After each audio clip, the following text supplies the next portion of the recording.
It's with great pleasure that I want to introduce Joy Maitland. I hope I've pronounced that correctly. Joy is an executive coach and leadership development consultant who has worked for leading brands like Vodafone, 3M, Sony, and many others. She's a trustee on the board of the Institute of Leadership Management and holds a number of executive and non-executive roles. So we're really thrilled because Joy today is going to be speaking to us for the next 30 odd minutes around leadership material, a toolkit for positioning yourself as a leader flexible. So very welcome to you, Joy. Thank you, Anita. Shall I start? You please do. Okay.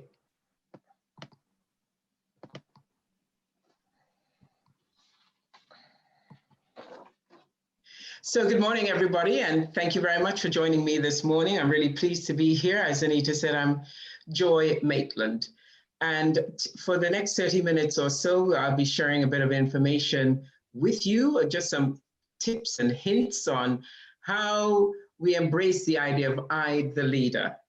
So, and we're going to try to make it a bit interactive because I appreciate that sitting and listening to us panelists for a long time could be quite tiring, and you know, so we're going to try to make it a bit interactive, if that's okay with everybody. So let's get into this. I want you to imagine that the next 3 slides that I share with you, you embrace it fully, even if you don't, okay? Suspend disbelief. So the first slide I want to share with you, and the first idea and thought I want to share with you is by Brian Tracy. He says, "You're not what you think you are, but what you think you are." And I wondered what he meant by that. And in considering it and reflecting on it, I thought, if I looked at myself, what is it that I want to achieve that I haven't achieved? What is it I say to myself that I want to do and yet I haven't done it? And why? And sometimes it's because we engage in this self-talk, this little person telling us, oh, but you don't have that skill, you know, oh, but you don't have that, et cetera, et cetera. And, you know, I observed that, I think it was Harriet who was talking about women versus men. And oftentimes we know that all the research shows that, you know, when applying for a position, a woman would wait until she can tick 90% of the boxes before she makes that application, and men seem comfortable with 50%. So if they think they're 50% there on the criteria, then they will apply for the position. We have to be mindful of our self-talk, because, you know, if we think we can do it, then we probably will. If we say to ourselves, yeah, but I don't have this or I don't have that, the likelihood is that we won't take the necessary action. So I say, in taking action, if you want to win the race, you must first be prepared to get off the starting block. We can't sit here and win the race. We need to take action. And it was Charles Darwin, that talked about, you know, he's often misquoted as saying the survival of the fittest. And actually, misquoted is a word, because what he actually said was survival of the most adaptable to change. He actually said it's not the fittest, it's not the strongest, it's the one most adaptable to change who will survive. And I think it bears repeating. It's not the fittest, it's not the strongest, it's the one most adaptable to change who will survive. And if you've seen the news reports, you know that it is a tough time at the moment. You will also have heard that there are many people who are making the best of a bad situation, as it were, and taking lemons and making lemonades. And some business people have reported doing more business in this last 9 months than in the last year and a half. So what is it that we can do differently? How can we adapt to what is? And now we're going to go straight into our first little interactivity, and we're going to ask you to use Slido to answer this question. If you go to slido.com, just type it in on your mobile or your iPad or whatever the secondary tablet or something that you might have, and answer one word that describes how you feel, how you're feeling as you continue to live in lockdown, if you're in lockdown, or at least in a COVID environment. So please go to slido.com, just type it in your browser, and use the event code #WomenInEducation and answer the question. One word that describes how you're feeling as you continue to live in lockdown or in a COVID environment. Take it away. Alone, empowered, frustrated, tired, stifled, anxious, directionless. Yeah. And they're all valid feelings, of course. Joy. Oh, I love to see that. Adaptable, weary, positive.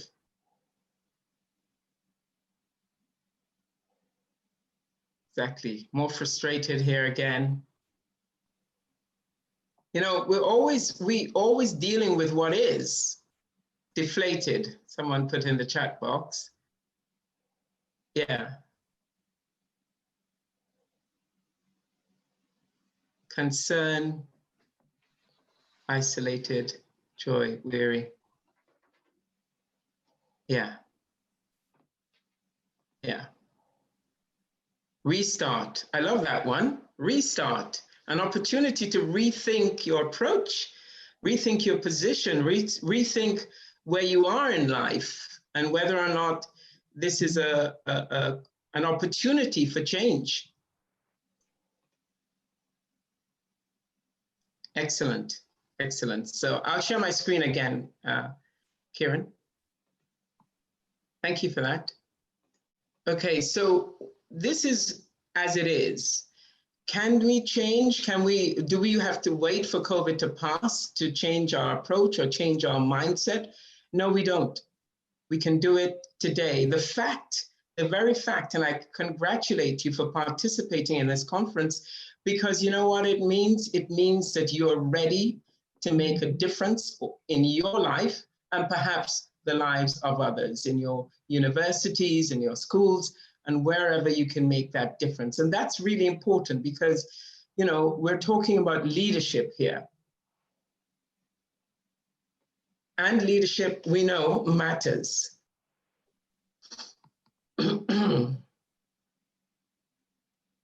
Let's talk, excuse me, a little bit about leadership. We say that leadership matters. Of course, we will all agree that leadership matters. And I say that real leadership matters. Why do I say real leadership matters? Because for me, and in my experience, it's an attitude, not a position. So you don't need to wait till you're the most senior person in the organization, in the university, the chancellor, or whatever position that we are ambitious to attain. We can start leading from right where we are. If we feel we're at the bottom, if we feel we're in the middle, wherever we are, we can start leading right now because it's an attitude, a willingness to be and to make a difference. Consider these three individuals here, Martin Luther King Jr., Saint Teresa, and Mahatma Gandhi. You know, they walked the talk. They believed in a certain vision, in a world that was different from what they were seeing around them. And they understood the power of words, but they also understood the power of action. Taking meaningful action is critical to what happens in our lives and how we show up as leaders. They took meaningful action, and that's why, how many years later, we still look to them as great leaders of this world. So leaders have the inspire to empower, inspire, empower, and motivate. So if you are someone who lives through inspiring, empowering, and motivating others, chances are you're already showing up as a leader. Let's talk a little bit about self-awareness and this whole idea of imposter syndrome that I heard from the last speaker. And in fact, it was mentioned when I was briefed on this program. And let's get on to the same page in the first instance. Imposter syndrome, your belief that you've only succeeded due to luck, and not because of your talent or qualification. Now, consider this. As an executive coach, I work with a lot of CEOs, and one of the things I love saying to them is, one of the greatest fears of a CEO is that he or she will be found out. And what do I mean by this? If you consider that we are promoted to a level of incompetence, we haven't walked this road before. We've only got here through ambition and experience. And yet when we arrive, we start to doubt ourselves and again engage in self-talk that or feel that they need to have all of the answers and that they can't draw on someone else's skills and abilities and experience, and believe that they have to be the ones all the time at the forefront stepping up. And hence they engage in the imposter syndrome, because that self-doubt creeps in. Drawing on each other's strengths is the key to real leadership. And why we build self-awareness in ourselves and others. Because the thing is that we don't see things as they are.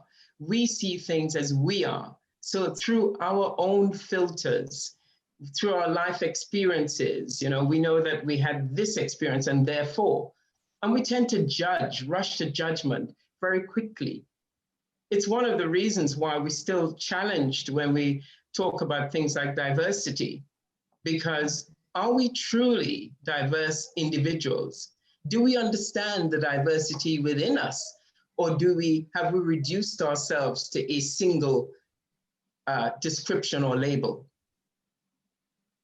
So self-awareness encapsulates objective self-assessment, managing emotions, aligning behaviors with values. I mean, how many of us work in environments and in organizations where we struggle to align our behaviors with our values? We tend to fall into line with the culture of the organization and don't truly live our values, and therefore we can't live our purpose. And how often do we consider how others perceive us? Oftentimes you hear people go, well, that's me, if they can take it or like it. But is that enough as a leader? I would challenge that, and I would say no.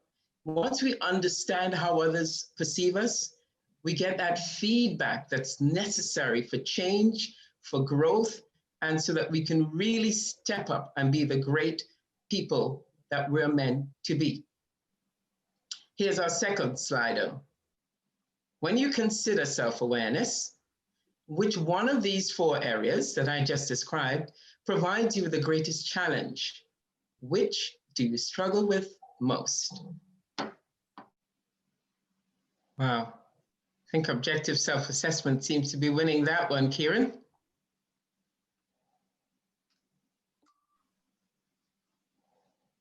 Understanding how others perceive me comes a close second, but really objective self-assessment, it looks like.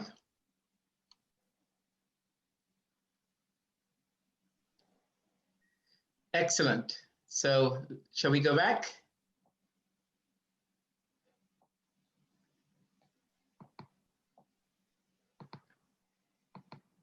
So why is it so hard for us to be objective? Well, oftentimes it's that same idea, the same self-talk we talked about. And most of the time it's because we're not truly self-aware. We think we know who we are, but oftentimes we conclude that we are what our peers say we are, we say what our bosses say we are, and we confuse ourselves with who we really are.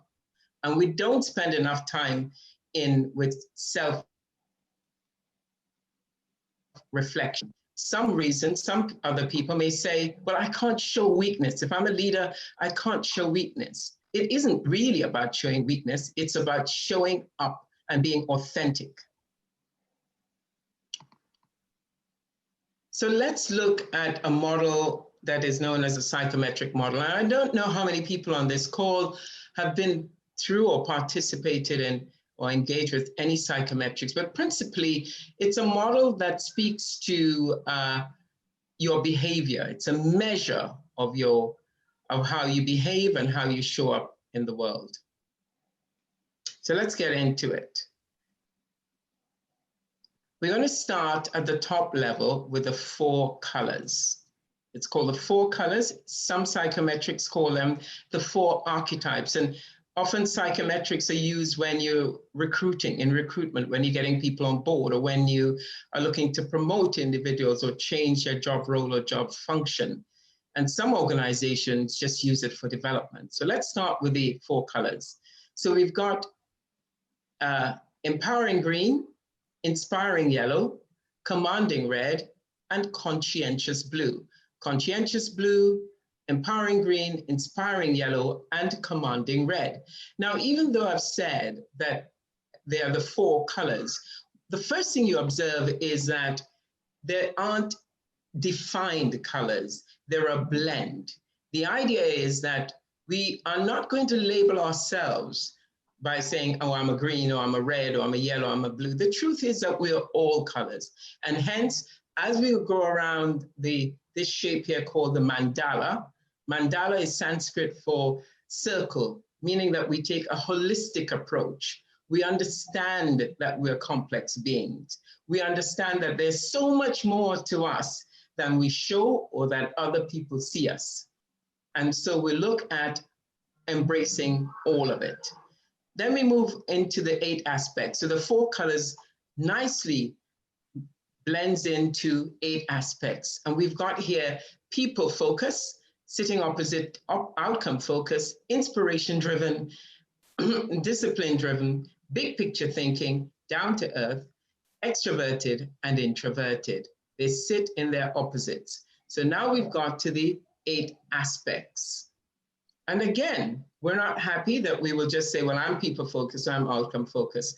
What we say is that it's about traits, not types. So it's how you show up using the traits within the psychometric tool and the traits that you have in you, what you play up and what you play down, not by labeling yourself as one thing or the other. Take, for example, you hear a lot of people saying, I'm an introvert or an extrovert.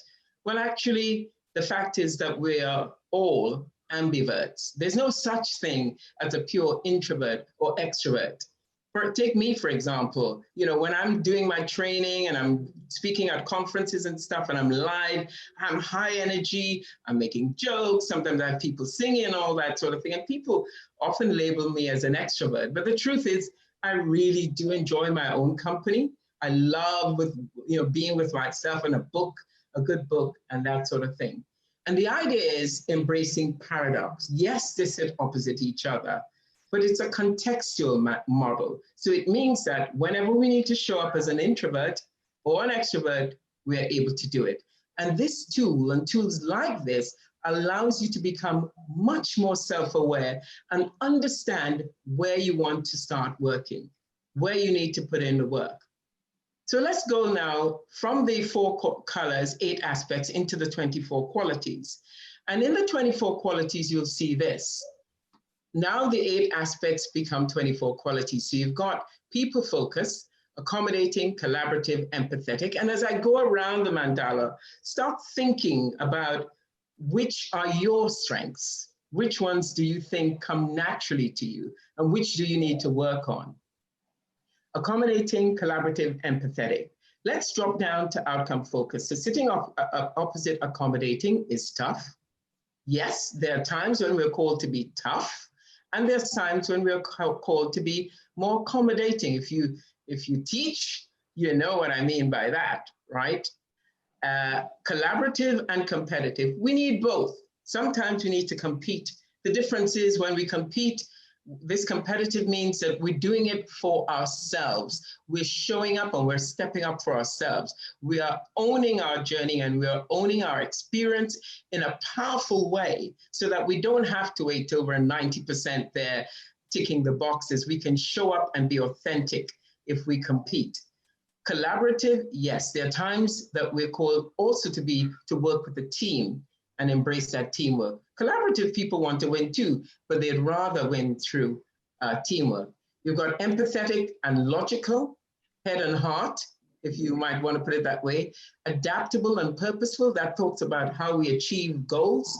Do we work diligently towards it, or do we tend to adapt as things adapt? Flexible and structured, spontaneous sitting opposite reliable, conceptual and practical, imaginative and evidence-based. So some people are great at coming up with wonderful ideas, and some people would prefer to sit there and really check out the evidence before they embrace the vision. And we've got radical here and cautious. Some people want to get out there and get it done. Yeah, I can see it. Yeah, I can see it. Let's do it. And other people saying, hang on a minute, let's step back. And you know who I'm talking about. Some of you might be on this call. We need both. There are times we need to exercise caution, and there are other times where we need to throw caution to the wind and just get it done. There's a reason why Apple and all of these software companies release things in beta version, or they sell you something and then you get update after update and update. Because if you wait till something is absolutely perfect, you could be waiting forever. Observing, and here we go, and sociable, measured and demonstrative, and then intimate and takes charge. Yeah? Let's talk about intimate versus take charge, just for clarification. Intimate is all about preferring one-to-one conversations versus taking charge, where you're the sort of individual who loves stepping up and taking charge of a group. Now, again, all of these 24 qualities coexist in us, but over time, we've tended to gravitate towards using some more than the others. But from today, understanding that we have all 24 in us, we know that we have choice when in a way that we respond to others. Part of leadership is ability to build great relationships. And you can't build great relationships if you're only seeing the world through your own eyes and not the eyes of others.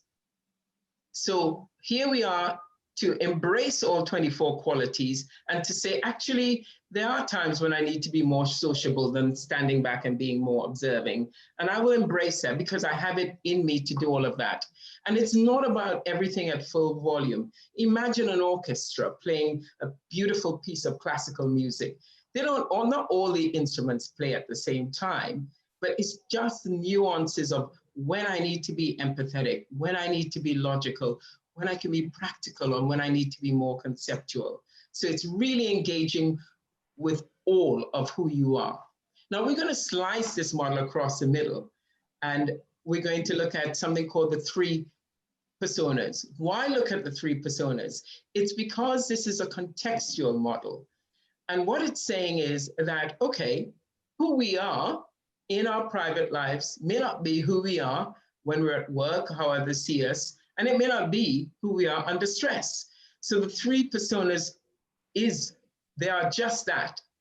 Underlying persona is your natural behavior, your natural preferences, the persona that motivates us, the way we know ourselves best and how we present ourselves, but not always how we present ourselves. It's our underlying, our core psychological preference. Then you have the everyday persona. This is how we show up. It's how most other people see us. It's when we take other people's perception of us into context in our behavior.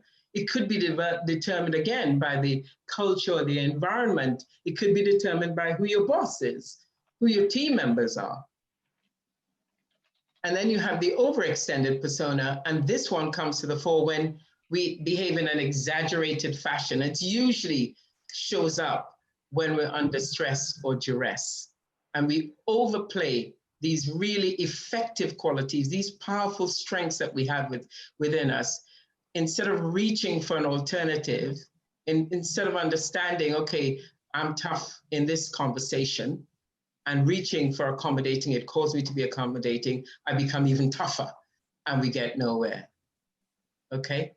And these overextensions are often triggered by things like, if you are conscientious blue, if you gravitate more towards that, lack of evidence, being forced to make decisions in really hasty fashion.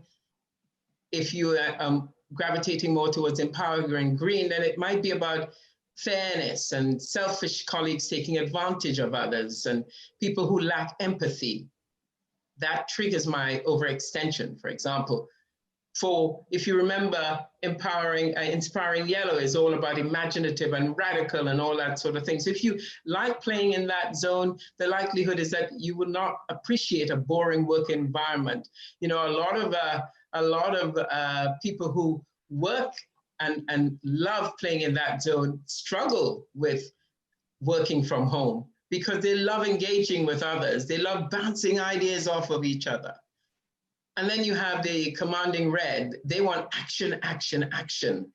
Yeah, they don't want to be a part of an indecisive group. So we tend to move between these overextensions, again, depending on where we're starting from and where we're going to.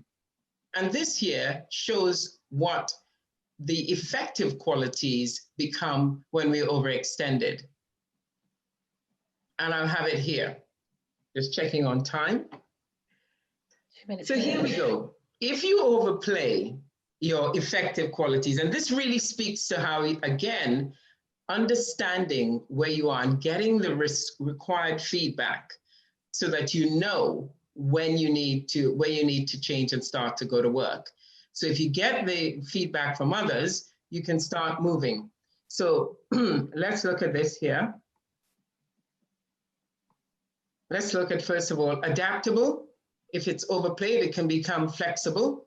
So it can become unfocused, flexible, chaotic, spontaneous to impulsive.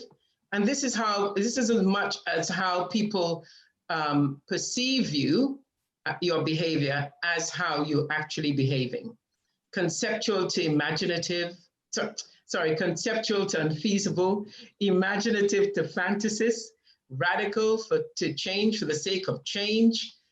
Then you have sociable to can't be alone, demonstrative to overbearing, takes charge to controlling, tough to seeks conflict, competitive to win at all costs, logical to argumentative, purposeful to goal fixated, structured to rigid planning. You don't want to hear from anybody, let alone people who are being adaptable at this stage. Reliable to hesitant, practical to narrow-sighted, evidence-based to lost in the details. And I'm telling you, if you're someone who loves evidence, you're not going to appreciate somebody rushing you. You get even more lost in the details. Cautious to change resistant, observing to detached and aloof, measured to serious and withdrawn, and intimate to passive. So what does that mean for you?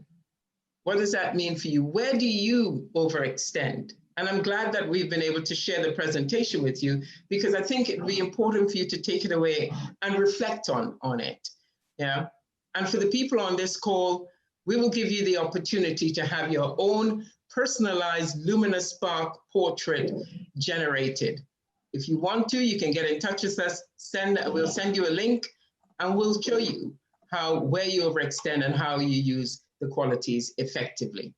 Okay, so let's move on in the interest of time. Language determines a conversation. The conversation determines a relationship. The relationship determines the outcome. We must always remember that as to be true. Therefore, we must take 100%, as leaders, we must take 100% responsibility for relationships in our lives. We can flex. We can choose to respond in a different way, depending on the environment and depending on what the situation calls for. Because what we want to do is to have better outcomes. You see, people don't care how much you know until they know how much you care. They want to know that you care first, then they share. And when we talk about personal resilience as a key to success, I want to challenge us here. If we look at these companies, Apple, Google, Amazon, you know, one of the reasons why they have been so good is because they've been resilient. And they've lived through the dot-com bubble bursting. They've lived through the 2008, 2009 recession, and now they're living through the pandemic. And every single time they come back bigger and better and better and stronger. Why is that? And that is because there can be no resilient organizations without resilient leaders. Within the organization, first of all, there are people who are embracing what is, seeing it for what it is, and working to capitalize on it. And we can do that, we can do the same. Take, for example, Brian Acton. Brian Acton, this guy, you may not be familiar with him, but he, in 2009, he went to Facebook for an interview, and he failed. He's a developer. And he came back and he tweeted, "Facebook turned me down. It was a great opportunity to connect with some fantastic people. Looking forward to life's next adventure." So if this isn't the essence of resilience, I don't know what is. He is thinking, what am I called to learn from this experience, rather than, oh, they didn't like me, or I wasn't good enough, or whatever it is. He's taking the setback and he's using the learnings to be better next time round. What did Brian Acton do? So this is 2009. Let's go to 2020 now. Suddenly, his net worth is 2.5 billion. Why, you say, is that so? Well, what happened in 2014? 5 years later, he created this, WhatsApp. Yeah. And 5 years later, who bought WhatsApp? Facebook bought WhatsApp for 19 billion. So just a mere 5 years later, if he was still sitting there licking his wounds and saying, oh, I didn't get the job, would he have created WhatsApp? No, I challenge that. And I say, no, absolutely would not have. But he went to work, he got to work, and he knew he had to change. He knew he had to do something different. Yeah. And it was, I'm coming up to the end of the presentation now, and I want to say, you know, this is a very powerful quote for me. Don't judge me by my successes, judge me by how many times I fell down and got back up again. It's a getting back up, bigger, better, stronger, that really determines our character. Kintsugi talks about putting broken, it's a Japanese art of putting broken pottery pieces back together with gold, built into the idea that in embracing flaws and imperfections, you can create an even stronger, more beautiful piece of art. So let's all embrace Kintsugi as we move forward after today. Embrace change, because change is a must for goal achievement and success. It's not if, but when. It's when we get there. This all shows us what happens when we embrace change. We move from something that goes like this to something like goes like that over the years. But again, the conversations we have with ourselves is the important thing. We really need to change any negative self-talk. Yes, accept what is, embrace what is, feel what we feel, but then pick ourselves back up and say, you know what? I have all the resources in me to be the best leader in this world, in my world. So be the difference that makes a difference. And more important, be the kind of leader that you would follow. Thank you.